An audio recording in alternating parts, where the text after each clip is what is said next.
দেখো আমরা জৈব যৌগের সমগোত্র শ্রেণী তথা সমগণীয় শ্রেণী টপিকটি শুরু করছি। ক্লাস 10-এ আমরা প্রথমেই কিছু টপিক পড়েছিলাম অর্গানিক কেমিস্ট্রি।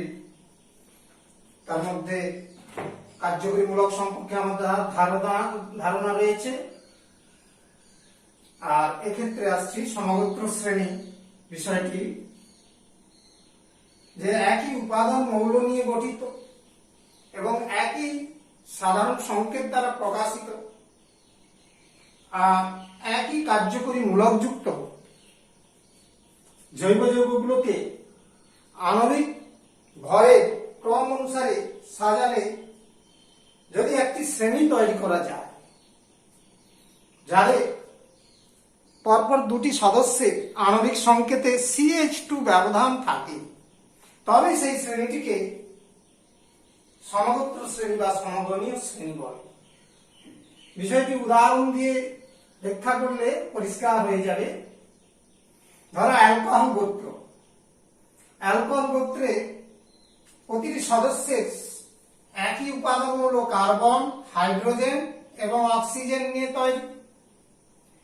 এবার প্রত্যেকেরই একটা সাধারণ সংকেত রয়েছে CnH2n+2 এবং O, অর্থাৎ কার্বন পরমাণুর সংখ্যা n সংখ্যা, হাইড্রোজেন পরমাণুর সংখ্যা 2n+2 এবং অক্সিজেন পরমাণু একটি রয়েছে। এরকমই সাধারণ সংকেত দিয়ে এই অ্যালকোহল শ্রেণীটাকে আমরা প্রকাশ করতে পারি। আর অ্যালকোহলের কার্যকরীমূলক হাইড্রক্সিল, OH, অক্সিজেন এবং হাইড্রোজেন পরমাণু নিয়ে গঠিত। এটা হচ্ছে কার্যকরীমূলক। এবার দেখো আমরা এর সদস্যগুলোকে প্রকাশ করছি সংকেত দিয়ে। যেমন n এর মান 1 যদি ধরি, তাহলে হচ্ছে কি না হচ্ছে একটা কার্বন পরমাণুর সংখ্যা দিয়ে প্রকাশ করা অ্যালকোহলটা হয় CH3OH। কেমন? n এর মান 1 বসালে কার্বন একটা, হাইড্রোজেন পরমাণু 4খানা রয়েছে 2n+2, তাহলে অক্সিজেন একটা। দেখো লক্ষ্য করো, হাইড্রোজেন পরমাণু 4টা রয়েছে, কার্বন একটা রয়েছে, অক্সিজেন একটা রয়েছে। এরপর n এর মান 2, কারণ n এর মানটা হচ্ছে সবসময় মনে রাখবে ধনাত্মক অখণ্ড সংখ্যা, পূর্ণ সংখ্যা হবে 1 2 3 4 ইত্যাদি হয়ে থাকে। তাহলে 2 বসালে দেখো C2, আর এটা হাইড্রোজেন পরমাণুর সংখ্যা হচ্ছে 6টা, অর্থাৎ C2H6O, যাকে সংকেতে লেখা যায় দেখো CH3CH2OH, অর্থাৎ C2H5OH, ethyl alcohol. Ethyl alcohol. তারপরে দেখো প্রোপাইল অ্যালকোহল, ঠিক পরপর পেয়ে যাবো আমরা CH3CH2CH2OH, propyl alcohol. Butyl alcohol CH3CH2CH2OH। পরপর এইরকমই উপরের অ্যালকোহল গুলো পেতে থাকবো, ক্রমশ উচ্চতর আণবিক গুরুত্বের অ্যালকোহল গুলো পেতে থাকবো। তাহলে দেখো সাধারণ সংকেত দিয়ে প্রত্যেকটা অ্যালকোহলকে প্রকাশ করে যাচ্ছে, যেখানে n এর মান 1, n এর মান 2, অর্থাৎ কার্বন পরমাণুর সংখ্যা 3, n এর মান 3, n এর মান 4 মানে কার্বন পরমাণুর সংখ্যা 4, এরপর 5 6 ইত্যাদি করতে করতে আমরা পেতেই থাকবো। এখানে লক্ষ্য করলে দেখবে পরপর দুটি সদস্যের মধ্যে আণবিক সংকেতে পার্থক্য রয়েছে CH2 ব্যবধান। একটা CH2 বেড়েছে, এটার সঙ্গে এটার সম্পর্ক দেখো আরেকটা CH2 বেড়েছে, পরের সদস্যটা দেখো আরেকটা CH2 বেড়েছে, অর্থাৎ শুধু আণবিক সংকেতে একটি কার্বন পরমাণু, দুটো হাইড্রোজেন পরমাণু পার্থক্য রয়েছে। তাহলে আমরা যে সংজ্ঞাটা লিখেছিলাম তার সাথেই মিল রয়েছে। দেখো যে একই উপাদান মৌল প্রত্যেকটা যৌগ হচ্ছে কি রয়েছে না কার্বন, হাইড্রোজেন, অক্সিজেন 3 ধরনের পরমাণু দিয়ে তৈরি। তারপরে দেখো কার্যকরীমূলক প্রত্যেকটাতে OH রয়েছে, একই কার্যকরীমূলক রয়েছে। আর এদের আণবিক ভর ক্রমশ লক্ষ্য করলে দেখবে উপর থেকে নিচের দিকে যত এগোচ্ছি তত আণবিক ওজন ক্রমশ বাড়ছে, অর্থাৎ ক্রমবর্ধমান আণবিক ভরের ভিত্তিতে এখানে পাওয়া যাচ্ছে শ্রেণীটা। এবং এই শ্রেণীতে বা এই সিরিজটাতে দুটো যে কোনো সদস্য পরপর দুটি যে কোনো সদস্যের মধ্যে আণবিক সংকেতের পার্থক্য রয়েছে একটি কার্বন পরমাণু, দুটি হাইড্রোজেন পরমাণু, অর্থাৎ CH2 পার্থক্য রয়েছে। কাজেই এই শ্রেণীটাকে বলা যেতে পারে একটা সমগোত্র শ্রেণী, যেটা হচ্ছে অ্যালকোহল গোত্র। এইরকমই প্রত্যেকটা জৈব যৌগের শ্রেণী পাওয়া যাবে। যেমন আমরা কয়েকটা এক্সাম্পল দিয়ে দেখাচ্ছি, তাহলে আমাদের সঙ্গে সঙ্গে বাস্তবিক ব্যাখ্যাটি মিল নিশ্চিত বুঝতে পারলে এরপরে একটি উদাহরণ সেট দিলে বুঝতে পারবে যে কয়েকটা সমগণের কথা আমরা দিচ্ছি। উদাহরণ, কয়েকটি সমগোত্র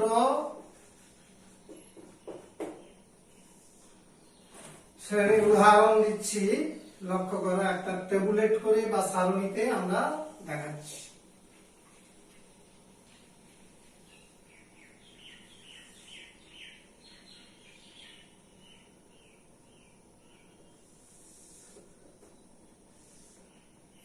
সমগণীয় শ্রেণী,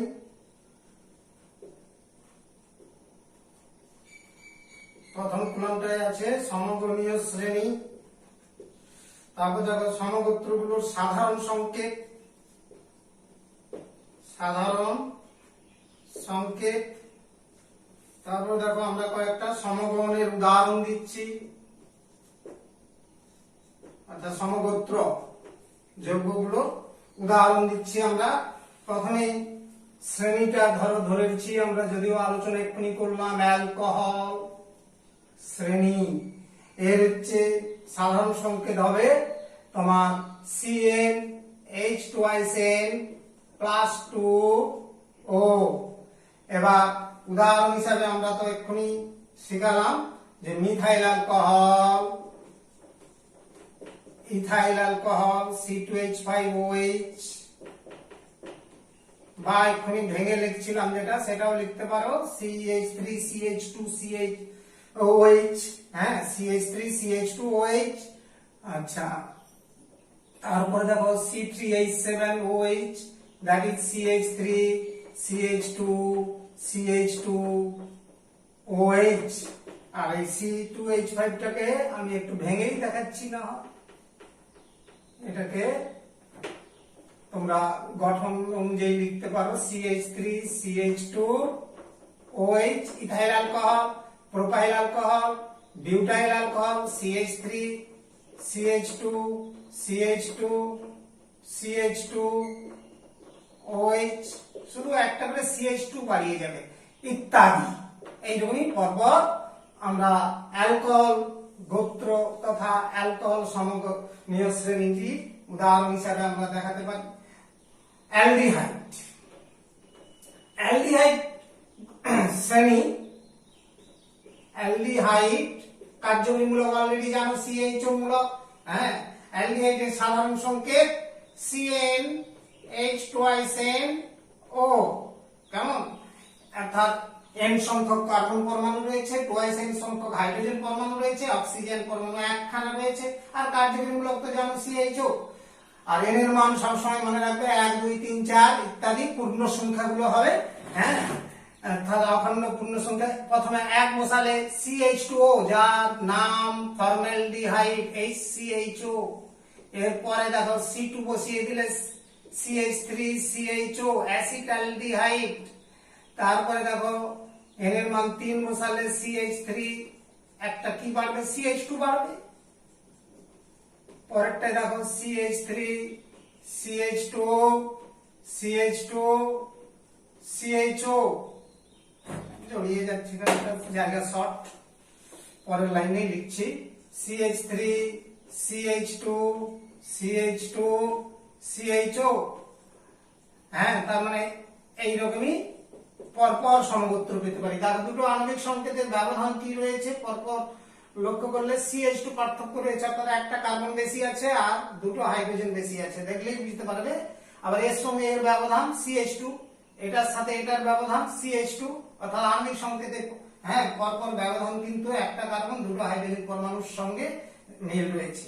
নেক্সট দেখো কার্বক্সিলিক অ্যাসিড, পরের সমগোত্র বা সমগণীয় শ্রেণী, সমগোত্র শ্রেণী আমরা কার্বক্সিলিক অ্যাসিডের কথা আলোচনায় আনছি। কার্বক্সিলিক অ্যাসিড কার্যকরীমূলক অলরেডি জানা হয়ে আছে COOH। এদের আণবিক সংকেত, সাধারণ আণবিক সংকেত CN H2SN +1 COOH, কার্যকরীমূলকটা COOH। কেমন? আমরা অলরেডি এটা সংকেত লিখলাম, যেখানে n এর মান কিন্তু সেই একই রকম আসবে 1 2 3 ইত্যাদি করে আসবে। একটু ব্যতিক্রমী এখানে আমরা n এর মান 0 বসাবো। প্রথম জৈব যৌগ যেটা রয়েছে কার্বক্সিলিক অ্যাসিড, আমরা জানি সেখানে কার্বনের পরমাণুর এই সংখ্যাটা হচ্ছে 0 হয়ে যায়, সেটা formic acid. Formic acid HCOOH, তারপরে দেখো n এর মান 1 বসিয়ে দিলে অ্যাসিটিক অ্যাসিড CH3COOH, তারপরে দেখো প্রোপানোয়িক অ্যাসিড আসবে CH3CH2COOH, তারপরে দেখো আবার একটা কার্বন বাড়িয়ে দিলে CH3CH2CH2COOH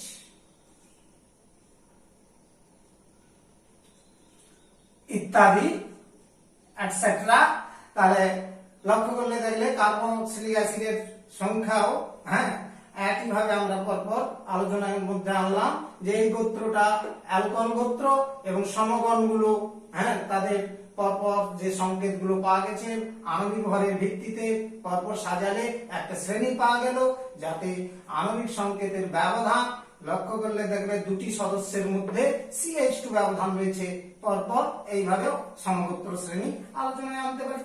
অ্যালকেন শ্রেণী, অ্যালকিন শ্রেণী, অ্যালকাইন শ্রেণী, এরকমই অনেক শ্রেণী তোমরা পাবে। ধরো আরেকটা আমি শ্রেণী দেখাচ্ছি, অ্যালকেন।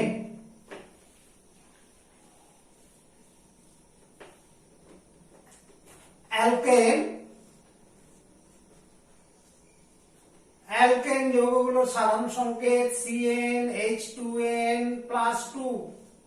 n এর মান 1 2 3 4 পূর্ণ সংখ্যা হবে।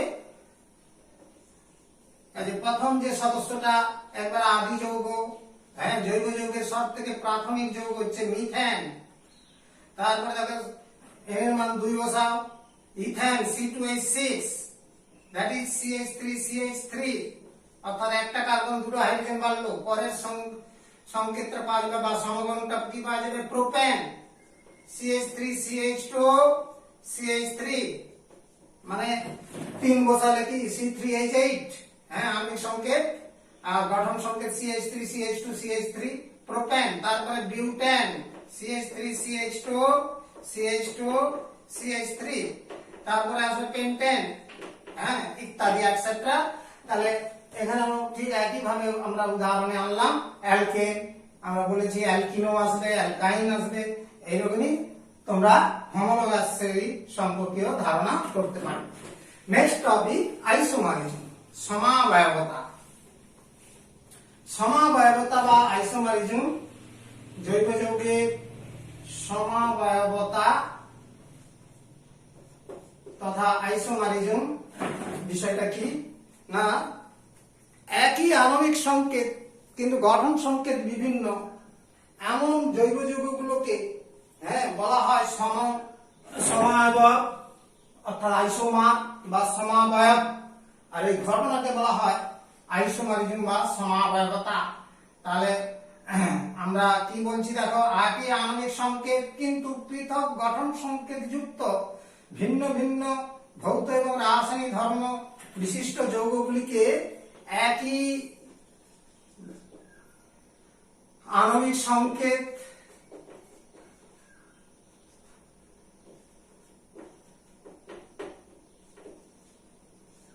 কিন্তু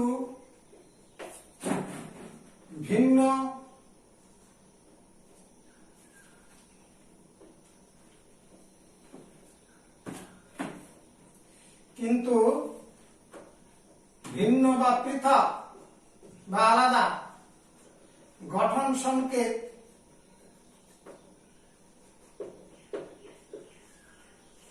সংকেত যুক্ত বিভিন্ন ভৌত রাসায়নিক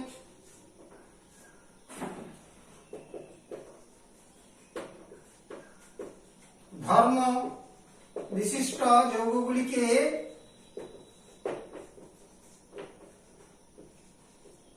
যৌগগুলিকে পরস্পরের সমাবয়ব বলে।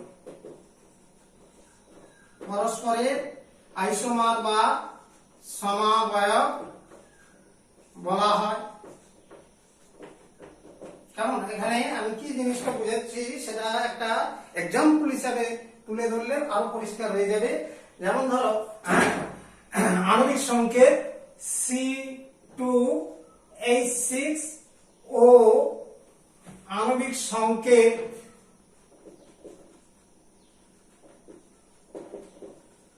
যুক্ত দুটি যৌগ, একটি হচ্ছে ইথাইল অ্যালকোহল C2H5OH, আরেকটি দেখো ডাইমিথাইল ইথার CH3OCH3। এটা হচ্ছে বললাম ইথাইল অ্যালকোহল, পরে আইপিএসি নামে শিখে যাবে ইথানল। এটা ইথাইল অ্যালকোহল। আর এটা বললাম ডাইমিথাইল ইথার, CH3 মূলকগুলোকে মিথাইল বলে। হ্যাঁ, দুটো মিথাইল আছে এই জন্য ডাইমিথাইল। কার্যকরী মূলক রয়েছে ইথার মূলক, অক্সিজেন, অক্সিজেনের এইরকমই রয়েছে। এদিকে রয়েছে একটা মিথাইল মূলক, আর অক্সিজেনের আরেকটি যোজ্যতায় যুক্ত রয়েছে মিথাইল মূলক অ্যানাদার। এই ডাইমিথাইল ইথার, ডাইমিথাইল ইথার আর ইথাইল অ্যালকোহল, এই দুটো যৌগের দেখো আণবিক সংকেত প্রত্যেকেরই একই, অর্থাৎ দুটো কার্বন, 6টা হাইড্রোজেন, একটা অক্সিজেন। লক্ষ্য করো টোটাল পরমাণু সংখ্যা মিল রয়েছে। তাহলে এই দুটো পরস্পরের কি হচ্ছে? সুতরাং 1 নম্বর ও 2 নম্বর যৌগদ্বয়, যৌগ দুটি পরস্পরের আইসোমার, পরস্পরের সমাবয়ব। অবয়বটা একই রকম, বাইরের অবয়ব একই রকম, কিন্তু অভ্যন্তরীণ অবয়ব মানে গঠন আলাদা। এবার এই ঘটনাটাকে বলা হয়, এই বৈশিষ্ট্যটাকে বলা হয় সমাবয়বতা বা আইসোমারিজম। তাহলে এই ঘটনা বা এই বৈশিষ্ট্যকে সমাবয়বতা বলে। তাহলে আমরা সমাবয়বতা বা আইসোমারিজম বিষয়টা শিখলাম, এবং সেখানে বুঝে নিলাম যে আণবিক সংকেত একই হতে পারে, গঠন সংকেত আলাদা। হ্যাঁ, আণবিক সংকেত একই কিন্তু গঠন সংকেত আলাদা। আবার দেখো ইথাইল অ্যালকোহল আর ডাইমিথাইল ইথার যেটা উদাহরণ দিলাম, এই দুটো যৌগের ধর্ম, তাদের ভৌত এবং রাসায়নিক ধর্ম সম্পূর্ণ ভিন্ন, এর সঙ্গে ওর মিল নেই। কিন্তু আণবিক সংকেতে মিল আছে, গঠন সংকেতে মিল নেই, আর ধর্মেও মিল নেই। তাই শর্ত অনুযায়ী আমাদের যে সংজ্ঞাতে বা যেটা পরিচিত হয়েছি, তাই ওই দুটো যৌগ হচ্ছে পরস্পরের সমাবয়ব। এখন এই সমাবয়বতা দুই প্রকারের হয়। সমাবয়বতা এর শ্রেণী বিভাগে আমরা বলছি এটা দুই প্রকারের হয়, যথা নাম্বার 1, একে হচ্ছে গঠনমূলক বা গঠনগত স্ট্রাকচারাল আইসোমারিজম, গঠনমূলক সমাবয়বতা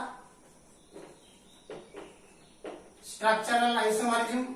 নাম্বার 2, সেকেন্ডলি ত্রিমাত্রিক সমাবয়ব, ত্রিমাত্রিক সমাবয়বতা, অর্থাৎ 3 ডাইমেনশনাল আইসোমারিজম, যাকে বলা হয় স্টিরিও আইসোমার। তো তোমাদের এই স্টিরিও আইসোমার মাধ্যমিক সেকশনে নেই, হায়ার সেকেন্ডারিতে কিছুটা আছে, অল্প আছে, এখানে নেই। এখানে শুধু রয়েছে গঠনমূলক সমাবয়বতা বিষয়টি রয়েছে।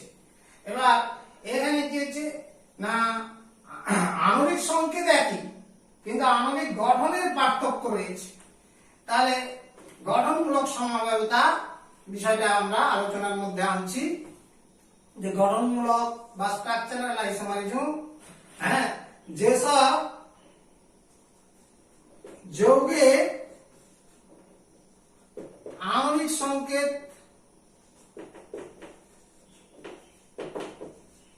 একই কিন্তু আণবিক গঠন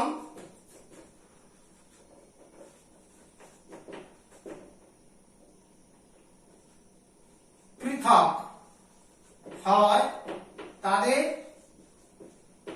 ধর্ম আলাদা হবে এবং তাদের গঠনমূলক সমাবয়ব বলা হয় বা গঠনগত সমাবয়ব বলা হয় এবং এই ধরনের সমাবয়বতাকে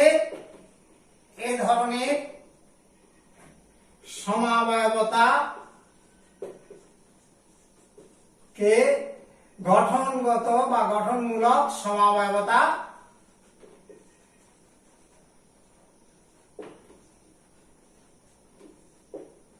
বলা হয়। কারণ গঠনের পৃথক রয়েছে কিন্তু আমাদের যে আণবিক সংকেত একই এমন যৌগগুলোর ক্ষেত্রে আমরা বলে থাকি স্ট্রাকচারাল আইসোমারিজম বা আর যৌগগুলোকে আমরা স্ট্রাকচারাল আইসোমার তথা গঠনগত সমাবয়ব বলে। এবার দেখো ত্রিমাত্রিক সমাবয়বতা কি না, ওটা তোমরা জানবে। তাদের গঠন আণবিক সংকেত সবই একই রকম দেখতে, কিন্তু পরমাণুগুলোর ত্রিমাত্রিক বিন্যাস অর্থাৎ একটা পরমাণু আরেকটা পরমাণুর সাথে যুক্ত হয়ে থাকে। হ্যাঁ, তাদের থ্রি ডাইমেনশনই পৃথক অর্থাৎ ত্রিমাত্রিক দিক আলাদা। অর্থাৎ কোনো ক্ষেত্রে একটি যৌগের ক্ষেত্রে যদি ধরো এক্স অক্ষের দিকে থাকে, আরেকটা যৌগের ক্ষেত্রে সেই একই মূলক বা প্রতিস্থাপক ওয়াই অক্ষের দিকে থাকতে পারে কিংবা জেড অক্ষের দিকে থাকতে পারে। তার মানে এই তিন দিক বিন্যস্ত তাদের আলাদা হয়। সেটা তোমরা ডিপলি স্টাডি করবে ক্লাস 12 গিয়ে 11-12 গিয়ে তখন জানতে পারবে। আপাতত আমরা গঠনমূলক সমাবয়বতার কথা আলোচনায় আনছি। এই যৌগগুলো ইহা বিভিন্ন প্রকারের হয়ে থাকে। গঠনমূলক সমাবয়বতা বিভিন্ন রকমের আছে। নাম্বার 1 অবস্থানগত সমাবয়বতা, পজিশনাল আইসোমারিজম।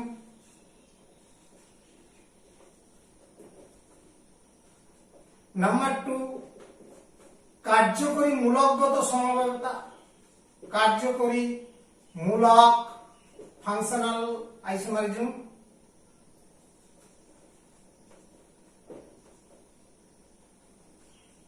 নাম্বার 3 শৃঙ্খল সমাবয়বতা, শৃঙ্খল সমাবয়বতা। Number 4 metamerism.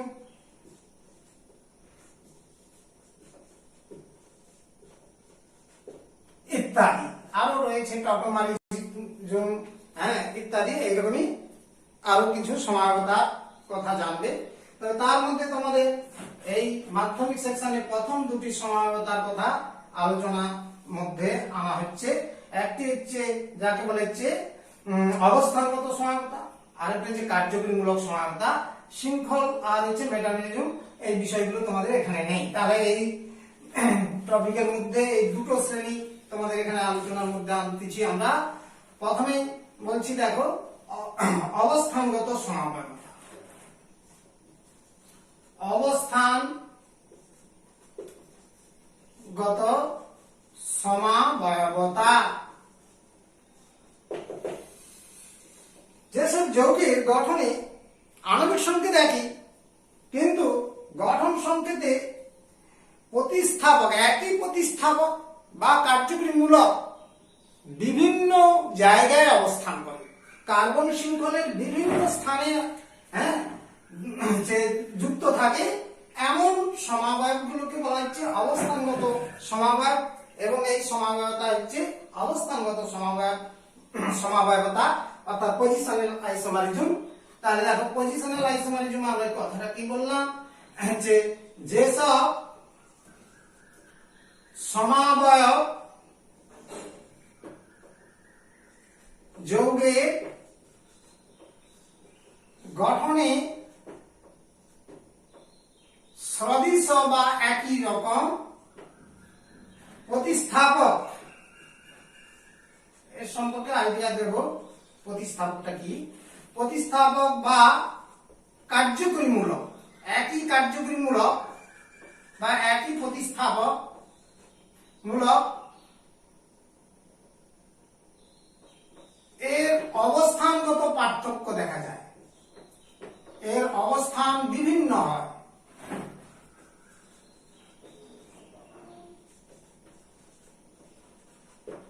তাদের অবস্থানগত বা পজিশনাল সমাবয়ব বলে এবং এই সমবায়কে এই ধরনের সমাবয়বতাকে অবস্থানগত সমাবয়বতা বলা হয়। পরিষ্কার ধারণা করার চেষ্টা করবে।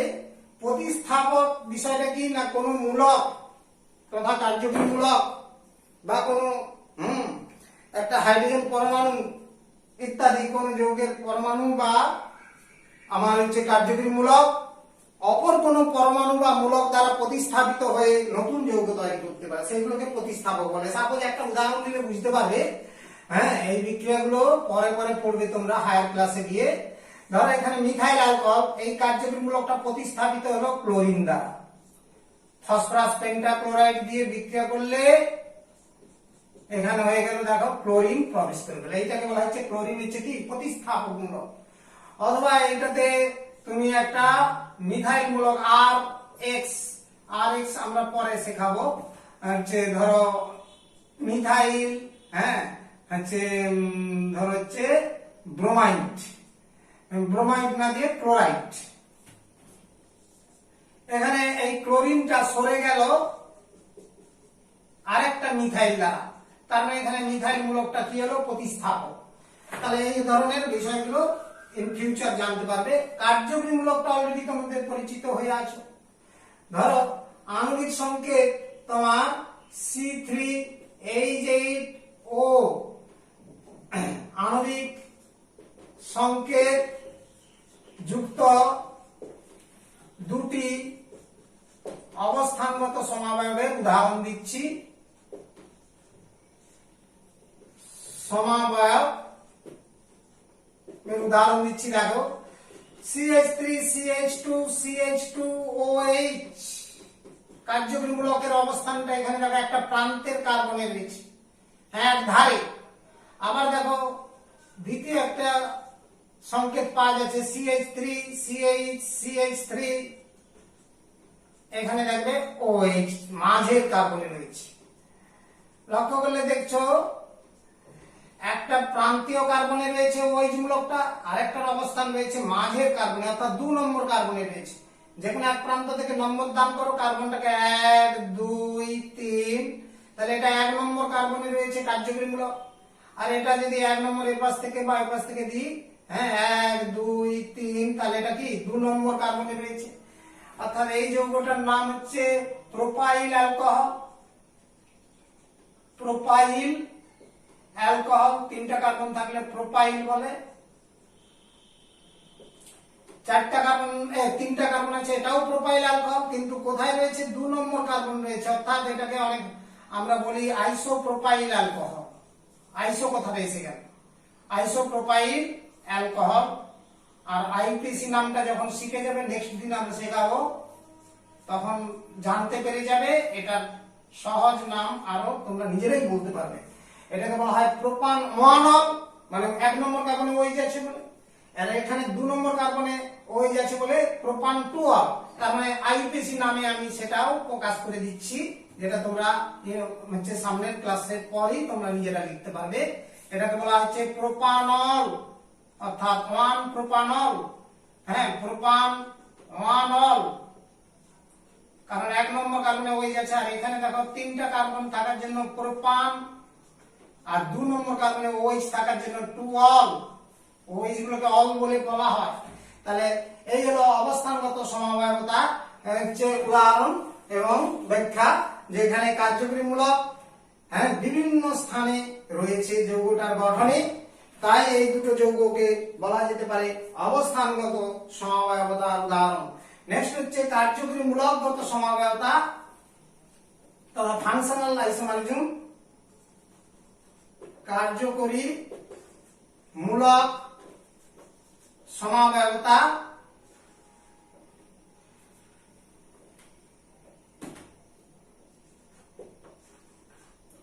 ফাংশনাল আইসোমারিজম বা কার্যকরীমূলক সমাবয়ব। সেখানে কি না যেসব সমাবয়বের গঠনে সমাবয়ব যৌগগুলোর গঠনে বিভিন্ন কার্যকরীমূলক অবস্থান করে, তার মানে কার্যকরীমূলকের পার্থক্য দেখা যায়। তার মানে যেসব জৈব যৌগের গঠনে কার্যকরীমূলক আলাদা হয়, তার আণবিক সংকেত একই কিন্তু গঠনে কার্যকরীমূলক আলাদা। যেসব জৈব যৌগের সমাবয়ব যৌগের গঠনে বিভিন্ন কার্যকরীমূলক বর্তমান কার্যকরী মূলক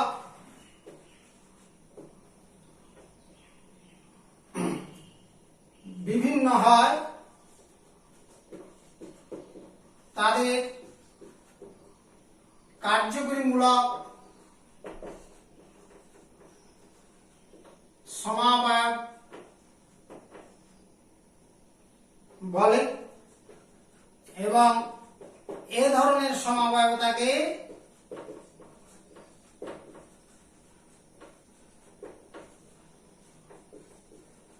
কার্যকরীমূলক সমাবয়বতা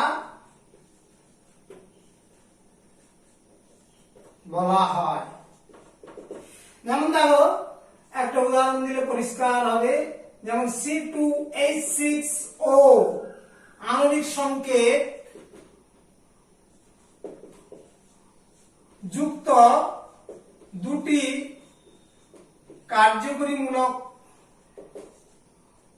কার্যকরীমূলক সমাবয়ব হলো নাম্বার 1 ইথাইল অ্যালকোহল C2H5OH, এটার নাম ethyl alcohol.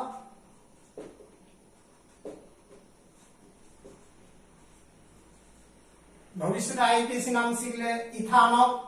Number 2 dimethyl ether, আরেকটি সমাবয়ব হচ্ছে ডাইমিথাইল ইথার। দুটো মিথাইল আছে এই জন্য এটার নাম ডাইমিথাইল ইথার। এখানে কার্যকরীমূলক কি রয়েছে? ইথার মূলক রয়েছে কার্যকরীমূলক, আর এখানে কার্যকরীমূলক রয়েছে হাইড্রোক্সিল OH। তাহলে কার্যকরীমূলকের পার্থক্য রয়েছে, কিন্তু আণবিক সংকেত দুটো যৌগেরই দুটো কার্বন রয়েছে, মানে C2H6O। তাই এই যৌগগুলো বা সমাবয়বগুলোকে বলা হচ্ছে কি কার্যকরীমূলকগত সমাবয়ব, তাহলে এদের গঠন সংকেতে কার্যকরীমূলকের পার্থক্য রয়েছে।